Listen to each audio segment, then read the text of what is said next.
할렐루야. 의에 줄이고 목마른 자를 배부르게 하시고 풍성케 하시는 축복의 한 주간이 되시기를 바랍니다. 오늘 말씀은 사무엘하 9장 9절에서 13절입니다. 왕이 사울의 시종 시바를 불러 그에게 이르되 사울과 그의 온 집에 속한 것은 내가 다 내 주인의 아들에게 주었노니 너와 내 아들들과 내 종들은 그를 위하여 땅을 갈고 거두어 내 주인의 아들에게 양식을 대주어 먹게 하라. 그러나 내 주인의 아들 무비보셋은 항상 내 앞에서 떡을 먹으리라 하니라. 시바는 아들이 15이요 종이 20명이라. 시바가 왕께 아뢰되 내 주 왕께서 모든 일을 종에게 명령하신 대로 종이 순종하겠나이다 하니라. 무비보셋은 왕자 중 하나처럼 왕의 상에서 먹으니라. 무비보셋에게 어린 아들 하나가 있으니 이름은 미가더라. 시바의 집에 사는 자마다 무비보셋의 종이 되니라. 무비보셋이 항상 왕의 상에서 먹으므로 예루살렘의 산이라 그는 두 발을 다 절더라. 아멘. 본문에 계시된 주님은 어떤 분이신가? 왕의 풍성한 식탁에 초대하시는 분이십니다. 다윗이 왕으로 즉위하고 나서 공의와 정의를 행하죠. 그 대표적인 예 중에 하나가 뭐냐면 무비보셋을 불러서 재산을 다 돌려주고 항상 내 상에서 먹을 것이다. 이렇게 약속을 합니다.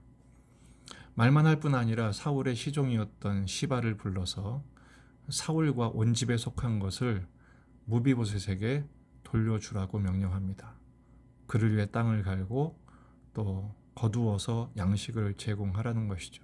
하지만 무비보셋은 항상 내 상에서 먹을 것이다 라는 말이 9장에서만 4번 나옵니다. 7절, 10절, 11절, 13절이죠.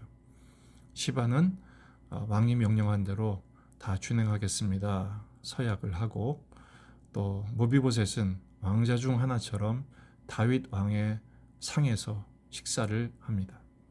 무비보셋에게도 어린 아들이 하나 있었습니다. 미가였죠. 왜 이 아들의 이름을 말하는 이유는 원래 사울의 집안은 이제 패족이잖아요. 그래서 이 씨앗을 전부 멸절시켜야 하는 죽음의 대상이었는데 살려놓은 것이죠.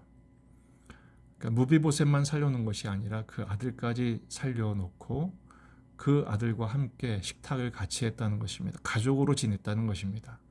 그래서 왕의 상에서 먹고 예루살렘에서 살았다. 단서가 그는 두 발을 절었다. 이렇게 되어 있죠. 왕의 상에서 먹게 된 무비보셋, 그는 자격이 없는 사람이었습니다. 사울 집안이었을까요? 능력이 없는 사람입니다. 장애를 가졌으니까요. 그러나 이 무비보셋의 모습은 다름 아닌 우리의 모습입니다. 죄와 허물로 죽었던 우리들을 이야기합니다. 그런데 하나님이 은혜를 베푸신 것이죠. 다윗이 무비보셋에게 모든 것을 복권시키고 회복시키고 약속한 것처럼 말이죠. 에베소서 2장 3절 4절 전에는 우리도 다 그 가운데서 우리 육체의 욕심을 따라 지내며 육체와 마음에 원하는 것을 하여 다른 이들과 같이 본질상 진노의 자녀이었더니 긍휼이 풍성하신 하나님이 우리를 사랑하사 그 큰 사랑을 베푸셨다고 주님은 말씀하십니다. 누가복음 15장을 보면 둘째 아들의 이야기가 나옵니다. 아버지의 유산을 억지로 달라고 해서 다 탕진해버리죠. 거지가 돼서 그가 결단을 합니다. 내가 하늘과 아버지께 죄를 지었으니 지금부터는 아버지의 아들이 아니라 종이 되어도 좋다 하고 돌아가죠. 하지만 아버지가 먼저 뛰어넘었지 않습니까? 그러면서 하는 말이 뭡니까? 종들에게 명령하죠. 제일 좋은 옷을 입혀라. 손에 가락지를 끼워라. 발에 신을 신겨라. 너는 종이 아니다. 내 아들이다. 아들의 모든 신분을 회복시켜 줍니다. 그리고 마지막에 말하죠. 살찐 송아지를 끌어다가 잡아라. 우리가 먹고 즐기자. 잔치상을 펼친 것입니다. 예수님도 우리에게 잔치상을 펼쳐주셨죠. 오병이어의 식탁, 또 천국의 어린 양 혼인잔치에 그 잔치상을 차려주십니다.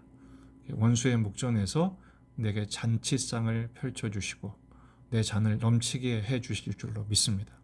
누가복음 22장 28절에 30절 너희는 나의 모든 시험 중에 항상 나와 함께한 자들인즉 내 아버지께서 나라를 내게 맡기신 것 같이 나도 너희에게 맡겨 너희로 내 나라에 있어 내 상에서 먹고 마시며 또는 보좌에 앉아 이스라엘 12지파를 다스리게 하려 하노라. 이게 주님의 최종 우리를 구원하신 목적이 되겠습니다. 오늘 말씀을 두 가지로 정리합니다. 첫째, 항상 자신을 돌아보아야 합니다. 우리는 무비보셋같이 무력하고 자격 없고 허물로 죽었던 사람들입니다. 그러나 이런 무자격자인 우리에게 하나님의 한량없이 없으신 은혜를 베풀어 주셨죠. 그러므로 이 은혜에 감사할 뿐 아니라 거저 받았으니 거저 나누어 주는 넉넉하고 부유한 사람이 되어야 합니다. 항상 인색하고 쫀쫀하게 굴고 따지고 그런 것이 아니라 은혜 받았으니 은혜를 흘리는 사람. 항상 저 사람을 보면 넉넉해, 여유가 있어, 참 뭔가 풍성해 보여. 이렇게 윤택한 은혜를 흘리는 은혜의 통로가 되시기를 주의 이름으로 축복합니다. 두 번째는 항상 왕의 상에서 먹는 복을 누려야 합니다. 예수님도 우리에게 기도 제목을 가르쳐 주셨죠. 마태복음 6장 11절 오늘 우리에게 일용할 양식을 주시옵고. 우리 예수님 우리에게 참된 음료요 참된 양식이 되어주셨어요. 예수님의 말씀으로 풍성한 말씀의 잔치에 매일같이 주님 우리에게 초대하십니다.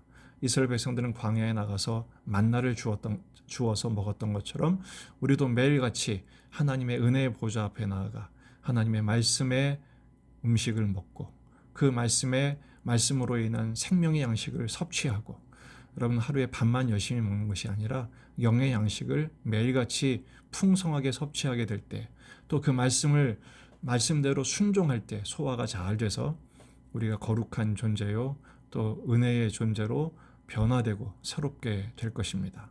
오늘도 주님은 오늘 이 시간을 통해서 하나님의 왕의 잔치의 식탁에 우리를 초대하셨습니다. 이 말씀의 은혜를 힘입어 이번 한 주간도 부요하고 넉넉하고 윤택한 축복의 날들이 되시기를 주의 이름으로 축원합니다.